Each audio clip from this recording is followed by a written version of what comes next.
ជំរាបសួរបងប្អូនអរគ្នាជួបមួយខ្ញុំអេរិចទៀតហើយសម្រាប់កម្មវិធីរត់នៅថ្ងៃទី2ខែ8ឆ្នាំ2026នេះដែល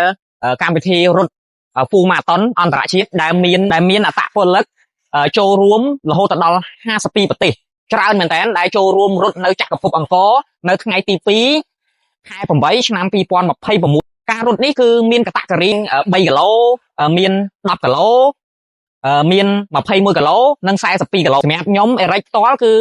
នៅថ្ងៃហ្នឹងគឺខ្ញុំរត់42គីឡូ21គីឡូក៏ខ្ញុំបានជោគជ័យអស់ហើយបាទនៅឡើយ42គីឡូមិនដឹងថាតើថ្ងៃហ្នឹងនឹងទៅជាយ៉ាងណាទេមិនដឹងថារត់រួចឬក៏អត់ទេសម្រាប់42គីឡូម៉ែត្រនេះបាទអញ្ចឹងចាំតាមដានទាំងអស់គ្នាបងប្អូនដែលបានឃើញវីដេអូនេះបងប្អូនរត់ចម្ងាយប្រហែលគីឡូខ្លះ